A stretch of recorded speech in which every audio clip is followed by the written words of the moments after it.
Teología básica por el Dr. Charles C. Riley. Sección 12. Sobre esta roca edificaré mi iglesia. Capítulo 72. Clases de gobierno de iglesia. ¿Qué constituye una iglesia local? Existe una iglesia siempre y cuando se juntan 2 o 3 creyentes en el nombre de Cristo. Si así fuera, entonces todo hogar cristiano también sería iglesia. ¿Cuánta organización se necesita para tener una iglesia local? Algunos dicen que cuanto menos mejor, mientras que otros opinan por una organización desarrollada. El Nuevo Testamento no contiene una definición formal de la iglesia local. Sin embargo, sí describe las características normales de una asamblea local. Basándonos en estas características, podemos formular una definición de la iglesia local. Es una asamblea de creyentes que profesan a Cristo, que han sido bautizados y que están organizados para llevar a cabo la voluntad de Dios. Note las facetas importantes de esa definición. 1. Se excluyen aquellos que no hacen profesión de fe. Puede que la profesión no sea genuina, pero se tiene que hacer. 2. Sin debatir el modo de bautismo, es claro que en el Nuevo Testamento no hallamos nada de miembros de la iglesia no bautizados. 3. Una iglesia siempre tiene alguna clase de organización y en el Nuevo Testamento se instituía la organización lo más pronto posible. Hechos 14:23. 4. Una iglesia existe para un propósito, para hacer la voluntad de Dios. Esto incluye varias cosas: observar las ordenanzas, evangelizar, edificar a los creyentes, adorar, dar, ministrar a grupos de todas las edades, etc. Un ministerio especializado en un grupo de edad particular no puede ser una iglesia, aunque pueda que tenga características y actividades similares a las de la iglesia, pero no es una iglesia porque no les abre las puertas a todos los creyentes declarados. Aunque la definición puede que parezca muy rígida, note que sí contiene amplitud. El modo del bautismo puede debatirse, pero no el hecho del bautismo para los miembros de la iglesia. Si se sigue el ejemplo del Nuevo Testamento, la clase específica de organización puede que no esté clara, pero no el hecho de la organización.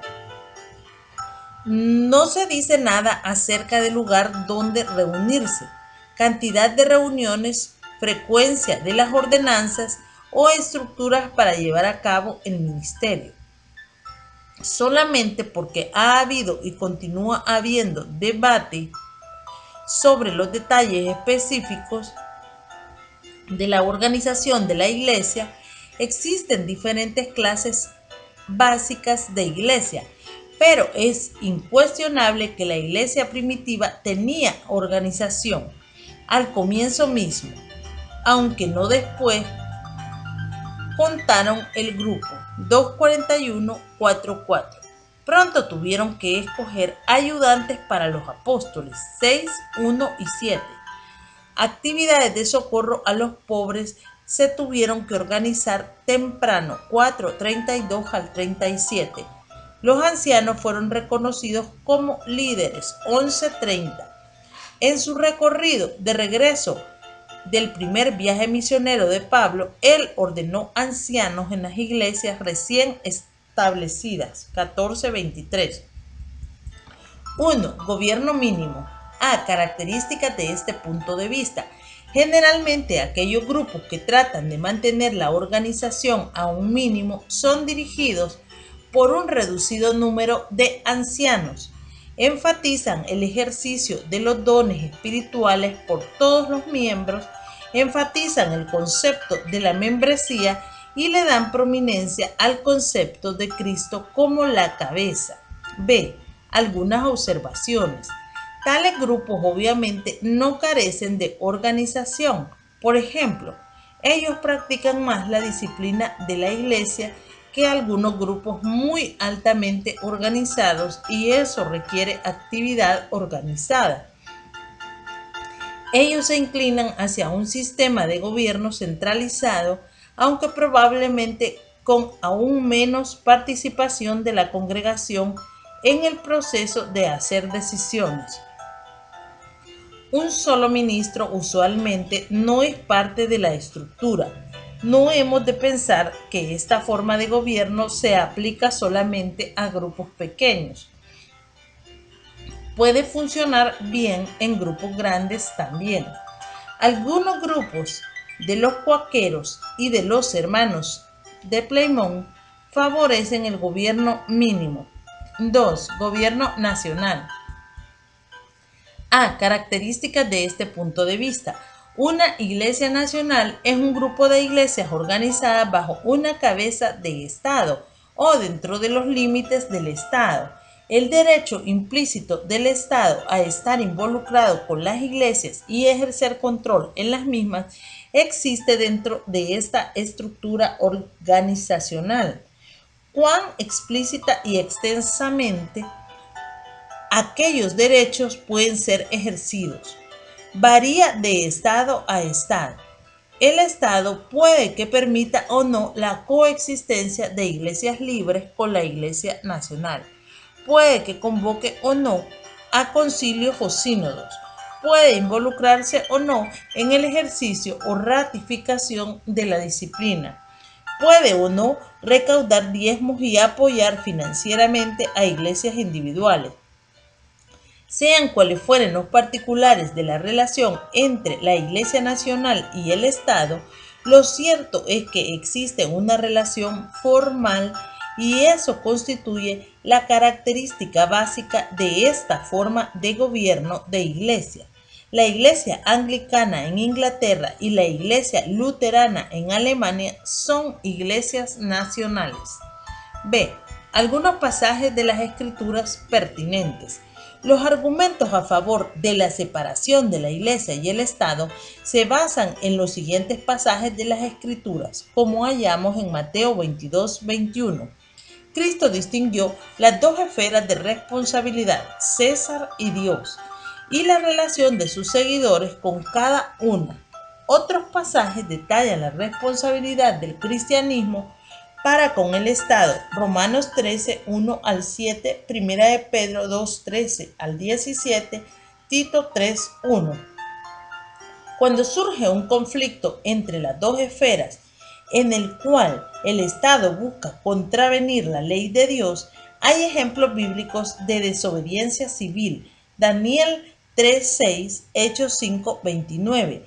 Hay por lo menos un ejemplo de resistencia pasiva no ilegal de forzar al poder secular a reconocer una injusticia. 16:37. La participación del Estado está totalmente ausente de todos los casos de disciplina en la Iglesia en el Nuevo Testamento. Mateo 18:17, Primera de Corintios 5, Segunda de Tesalonicenses 3, 11 al 15. Si la Iglesia Nacional fuera una organización bíblica, uno esperaría que Mateo 18:17 en los pasos requeridos para tratar de corregir un problema incluyese el paso final de traer el asunto a las autoridades del Estado. Sin embargo, en el Nuevo Testamento, la Iglesia es el último tribunal en oír el asunto. Surgen algunos problemas prácticos en el esfuerzo por mantener la separación de la Iglesia y el Estado. ¿Deben las iglesias aceptar las exenciones de impuestos? ¿Hasta qué punto deben las iglesias usar el proceso legislativo para promover metas religiosas en la sociedad? ¿Debiera la iglesia abogar porque se exima de impuestos el dinero pagado por la enseñanza a las escuelas cristianas? 3. Gobierno jerárquico. Algunos ejemplos.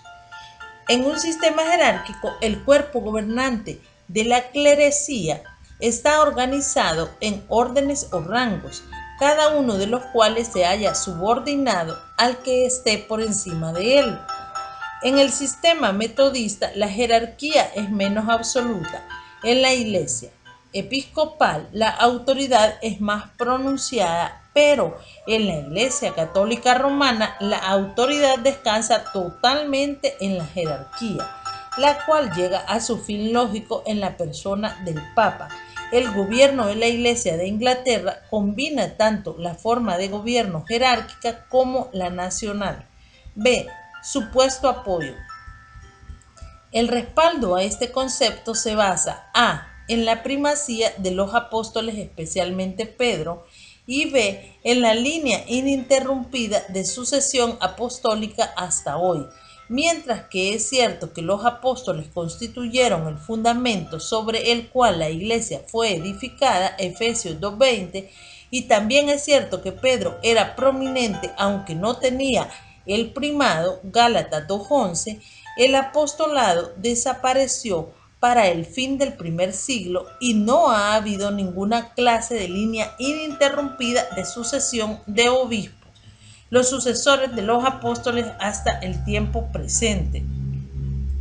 Existían claramente los dos oficios de anciano y diácono en los tiempos del Nuevo Testamento, pero un tercer oficio distinto, el de obispo, no se ve en el Nuevo Testamento, ya que obispos y ancianos usualmente se considera que se referían al mismo oficio.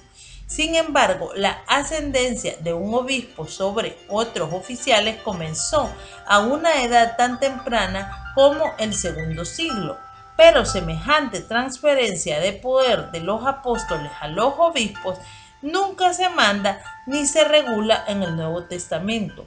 En realidad, al final del primer siglo, la Didache, un manual de iglesia, instruía a cada congregación a escoger sus propios obispos y diáconos, 15:1, lo cual es totalmente contrario al concepto de la sucesión apostólica. Por cierto, hay una faceta legítima de la sucesión apostólica en que la doctrina de los apóstoles es la que deben enseñar las generaciones subsiguientes, segunda de Timoteo 2:2. Pero esa es una sucesión de doctrina, no de ordenación. 4. Gobierno congregacional. A. Descripción. 1. Autoridad. La forma congregacional de gobierno significa básicamente que la autoridad definitiva para gobernar la iglesia descansa en los miembros mismos. 2. Autonomía. Además, también significa que cada iglesia individual es una unidad autónoma sin algún individuo u organización sobre ella, excepto Cristo, la cabeza. 3. Responsabilidad. El congregacionalismo no implica que la congregación entera vota en cada decisión. La responsabilidad se les delega a oficiales y líderes, aunque como los otros miembros, ellos tienen solamente un voto en la congregación. 4. Comunión. Tampoco significa que las iglesias sean tan autónomas que no tengan ninguna comunión la una con la otra. Berkhoff le llama el sistema congregacional un sistema de independencia que niega la unidad del cuerpo de Cristo. Teología Sistemática Editorial TEL, 1988, página 694, pero no es así. B. Apoyo. 1. Autonomía local. Aunque los apóstoles y sus delegados sí ejercían autoridad sobre más de una iglesia local en los tiempos del Nuevo Testamento, no así los ancianos y diáconos. Por lo tanto, puesto que los apóstoles han pasado de la escena hoy en día, las iglesias locales son autónomas. 2. Disciplina. La iglesia entera estaba autorizada para ejercer la disciplina. Mateo 18:17, 1 Corintios 5:4, 2 Corintios 2:6 y 7, 2 Tesalonicenses 3:14 y 15. Puesto que el asunto importante de la disciplina no estaba encomendado solamente a los líderes, sino a la congregación entera, esto respalda el concepto de gobierno congregacional. 3. Liderazgo. La iglesia entera participaba en la selección de sus líderes. Ciertos pasajes respaldan esto claramente. Hechos 1:23 y 26, 6, 3 y 5, 15, 22 y 30, segunda de Corintios 8:19, otros como Hechos 14:23 y Tito 1:5. Parecen abogar en contra de la participación de la congregación en la decisión de escoger. Hechos 14 y 23. Documenta el nombramiento de líderes en el recorrido de regreso del primer viaje misionero de Pablo. El verbo seirotoneo significa nombrar, aunque los congregacionalistas preferirían un entendimiento del verbo más etimológicamente relacionado, como que indicara escoger por levantamiento de manos, es decir, voto congregacional. Sin embargo, aún el teólogo bautista congregacional A. H. Strong reconoce que la idea de un voto popular no puede ser sostenida por el verbo. Él niega el uso de este versículo, como también Tito 1:5, donde a Tito se le instruyó que nombrara ancianos en cada ciudad, para respaldar la clase de gobierno centralizado, declarando que los versículos no deciden nada en cuanto al modo de escoger, ni tampoco se excluye necesariamente una elección por la comunidad. Systematic Theology, Philadelphia, Hudson, 1907, página 906. Puede que sea mejor para el congregacionalista simplemente reconocer estos ejemplos como apostólicos y no aplicables a nosotros hoy en día. 4. Ordenanzas. Varios pasajes encomiendan las ordenanzas a la iglesia entera, no simplemente a los líderes o a la jerarquía. Mateo 28, 19 y 20, 1 Corintios 11, 2 y 20. 5. Gobierno. El sacerdocio de todos los creyentes aboga por un concepto democrático congregacional de gobierno. 1 Pedro 2, 5 y 9. C. Una evaluación del congregacionalismo. 1. Autoridad. Que la autoridad definitiva descansa en la iglesia local bajo la jefatura de Cristo. Sí parece ser claramente enseñado en el Nuevo Testamento. Esto no excluye la comunión con otras congregaciones, pero no permite una estructura organizacional por encima de la iglesia local. 2. Selección de líderes. Que la iglesia entera participaba en muchos de los asuntos de la congregación también parece estar claro, pero no estaba involucrada en todo. En algunos casos los líderes fueron nombrados claramente y no todos votaron acerca de ello. La elección de los primeros líderes no apostólicos en Hechos 6 ejemplifica una armonía afable entre los apóstoles, que le pidieron a la congregación que escogiera, y la congregación que colocó sus preferencias ante los apóstoles para ratificación. No se nos dice qué hubiera ocurrido si la congregación hubiese escogido a alguien a quien los apóstoles no aprobaran. Se supone que a esa persona no se le habría permitido servir, lo que significa que la congregación no era la autoridad final. 3. Restricciones. Algunas veces parece haber un sutil pero lógico empañamiento de la distinción entre lo que todos los creyentes poseen igualmente como miembros del cuerpo de Cristo y lo que todos los creyentes pueden hacer en lo que concierne al ministerio dentro de ese cuerpo. Porque la verdad de que todos los creyentes son sacerdotes no significa que todos los creyentes pueden funcionar en los mismos oficios. Las condiciones para el liderazgo excluyen a algunos. Para citar una analogía, aunque todos los ciudadanos adultos de los Estados Unidos puedan votar, no todos pueden ser miembros del Congreso. tienen que haber llegado a cierta edad y no todos pueden ser presidentes, tienen que ser un ciudadano por nacimiento. Mientras que existe un fundamento democrático, hay restricciones que eliminan a algunos ciudadanos de ciertas actividades. Tan cierto como esto puede ser en el caso de la iglesia y el congregacionalismo. Puede que consciente o inconscientemente sublime el asunto. 4. Pluralidad de liderazgo. En la práctica, el congregacionalismo no es completamente congregacional. La congregación no hace todas las decisiones. Los líderes toman autoridad que no siempre se les da a ellos específicamente. Los diáconos a menudo funcionan como ancianos para que en efecto haya una pluralidad de liderazgo. En realidad, algunas iglesias congregacionales funcionan muy similarmente a otras federales. Esto es cierto, especialmente cuando la iglesia gobernada federalmente es autónoma. Si es parte de una denominación, entonces difiere claramente de la iglesia autónoma congregacional. 5. Gobierno federal. A. Significado.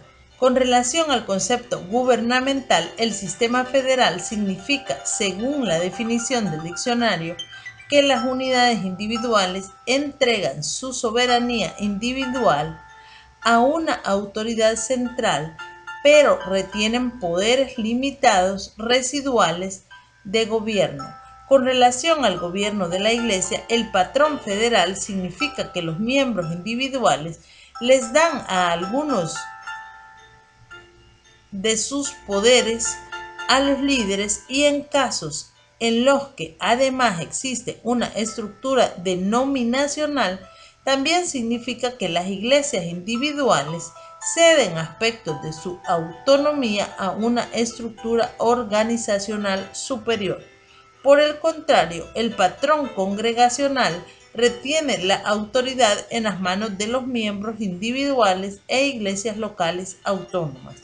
Entre las denominaciones, los grupos presbiterianos y los reformados están estructurados de esta manera, pero este también es el caso de varias iglesias bíblicas independientes, excepto que su federalismo se limita a la iglesia local y no involucra a organización alguna que tenga poder sobre un grupo de iglesias. En otras palabras, denominaciones del tipo federal tienen que ver con presbíteros, sínodos y asambleas generales, mientras que ese no es el caso de las iglesias locales autónomas de gobierno federal. B. Apoyo. 1. Liderazgo. Indiscutiblemente, los líderes ocupan un lugar prominente en el cuadro del gobierno de la Iglesia en el Nuevo Testamento. Se ve claramente que estos parecen tener una posición de responsabilidad que no les requiere dar cuenta de todo asunto a los miembros de la Iglesia. En Hebreos 13:17 se les ordena a los miembros que se sometan a sus líderes.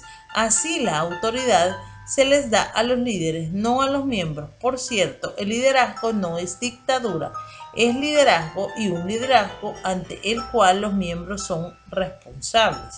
2. Nombramiento.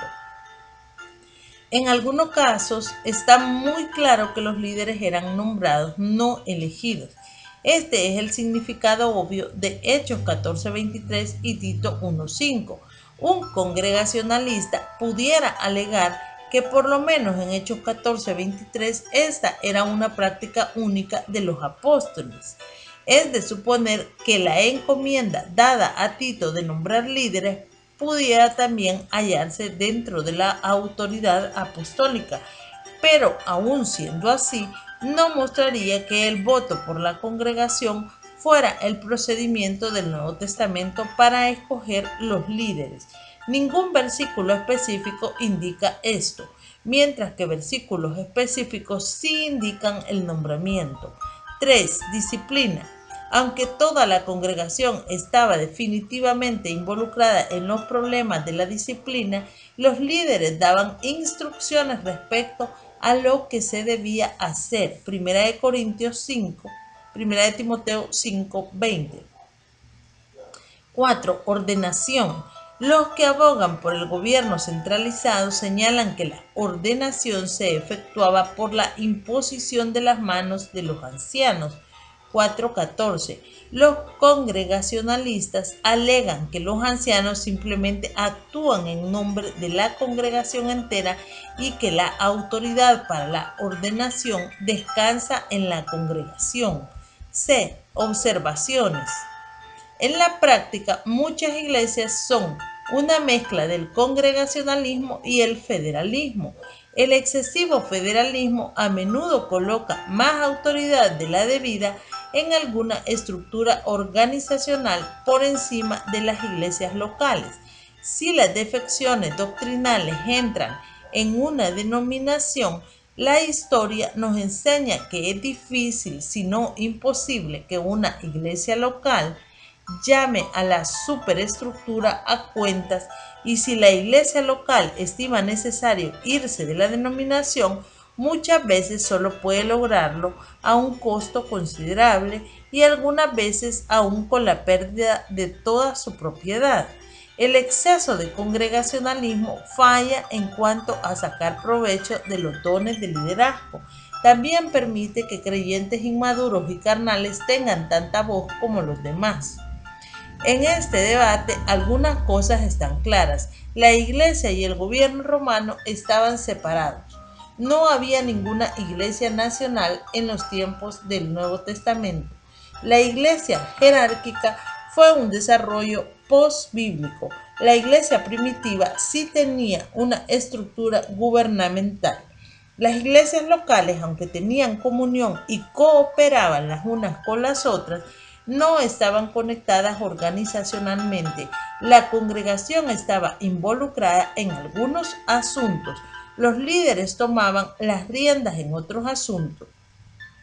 El cuadro del Nuevo Testamento parece incluir una mezcla de gobierno congregacional y federal limitado al nivel local.